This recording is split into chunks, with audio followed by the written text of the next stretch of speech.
నమః శివాయ. ఓం నమో నారాయణాయ. కర్మ నివారణ, నరదృష్టి నివారణ, సంచిత ప్రారబ్ధ ఆగమిక కర్మ నివారణ, తులాభార కాల భైరవాయ నమో నమః. ఓం దిగంబరాయ విద్మహే గజవాహనాయ ధీమహి తన్నో కపాలకాల భైరవ ప్రచోదయాత్. ఓం ఇంద్రాణీ శక్తి దేవ్యై నమోస్తుతే. హరి ఓం. మా ఛానల్కి స్వాగతం.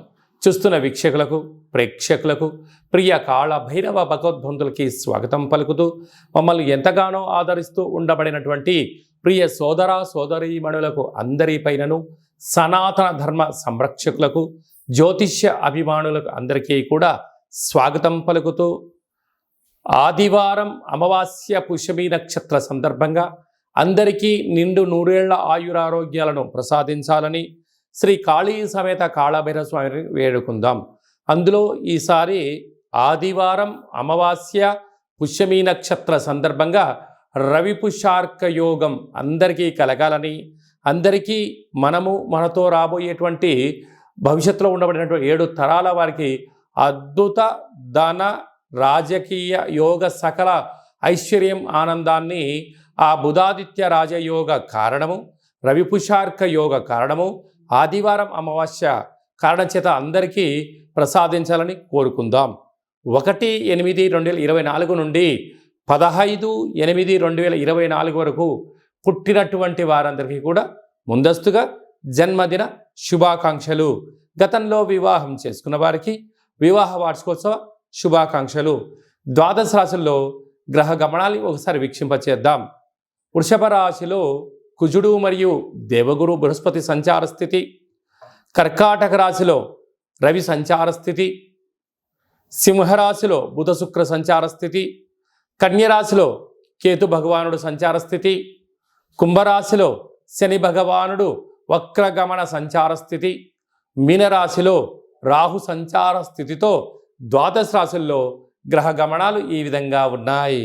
కన్యరాశి వారు ఆదివారం అమావాస్య పుష్యమి నక్షత్ర సందర్భంగా కాళ అమావాస్య రోజున, కాళాష్టమి రోజున ఎలాంటి విధులను పాటించాలి, 6వ స్థానంలో శని భగవానుడు వక్రగమనంలో ఉన్నప్పుడు ఎలాంటి దోషాలు ఉంటాయో ఈ వీడియోలో సవివరంగా సంపూర్ణంగా తెలుసుకుందాం. కన్యరాశిలో ఏ నక్షత్రాలు వస్తాయనగా ఉత్తరా నక్షత్రంలోని 2, 3, 4 పాదాలు, హస్తా నక్షత్రంలోని 4 పాదాలు, చిత్తా నక్షత్రంలోని 1, 2 పాదములు కలిపితే కన్యరాశి.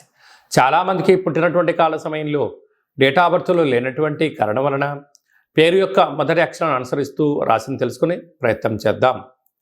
టో, పా, పీ, పు, షా, అణ, ఠ, పే, పో అక్షరాల వారందరూ కూడా కన్యరాశి జాతకులే. కన్యరాశి యొక్క అధిపతి బుధ భగవానుడు.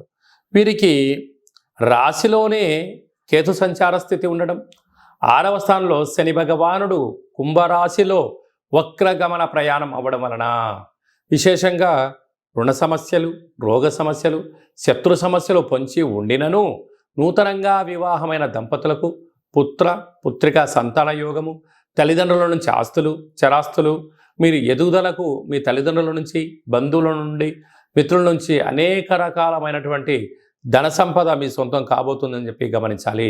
ప్రేమికుల మధ్య చాలా సయోధ్య అవసరం. అన్నదమ్ములతో, అక్కా చెల్లెలతో వీలైనంత వరకు సత్ప్రవర్తన కలిగి ఉండడం యోగదాయకం అని చెప్పి గమనించగలగాలి. అలాగనే భాగ్యస్థానంలో కుజగురు సంచార స్థితి ఉండడం వలన వీలైనంత వరకు భార్యతో కానీ భర్తతో కానీ పార్ట్నర్షిప్ వ్యవహార కార్యక్రమాలు చేసే వారందరితో కూడా ఎంతో సమన్వయం అవసరం.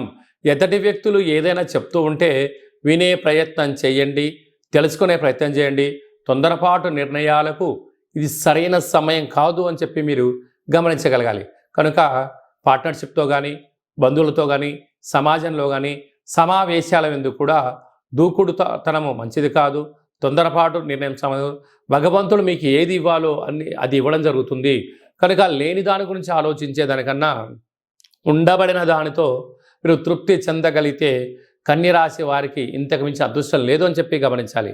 కనుక తెల్ల జిల్లేడు వృక్షం దగ్గర దీపం పెట్టడం, తెల్ల జిల్లేడు యొక్క వృక్షాన్ని వేరు తెచ్చి సింధూరాన్ని పూసి పూజామందిరంలో ఉంచుకొని తాంత్రిక శ్రీ లక్ష్మీ వరసిద్ధి మహాగణపతి స్వామి యొక్క పూజను చేసుకోవడం, కాళభైరవ స్వామి యొక్క పూజలో పాల్గొనడం వలన కష్టాలన్నీ తొలగిపోయి ఐశ్వర్యం ఆనందం మీ సొంతం అవుతుందని చెప్పి గమనించాలి. స్వయం వృత్తులు, సేవా రంగాలు, వ్యాపారాలు, హోటల్ వ్యాపారాలు, కర్రీ బిజినెస్లు, అలాగనే రియల్ ఎస్టేట్ రంగాలు, గృహ భవన నిర్మాణ కార్యక్రమాలు చేసేటువంటి వారు, అనేకమైన మార్కెటింగ్ రంగంలో ఉండబడిన వారందరికీ చాలా మంచి కాలము అని చెప్పి గమనించాలి.